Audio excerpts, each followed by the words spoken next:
My responsibility in SEO in focus on organic marketing and a website visibility in all search engine. I also focused on deep business analysis to understand client goals, targeted audience and competitors, so that I can create an effective SEO strategy. And now I explain the task do in SEO. I usually step by step.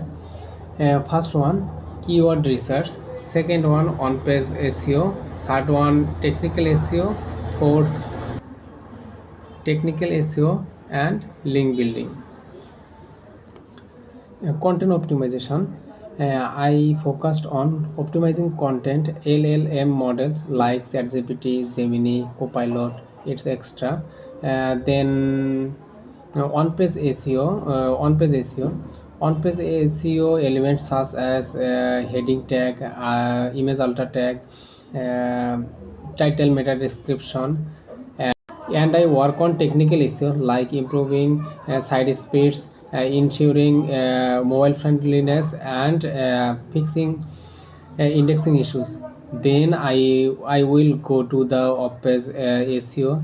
I build a high quality backlink to improve website authority and search ranking. I also analyze competitor backlinks to identify opportunities and gaps.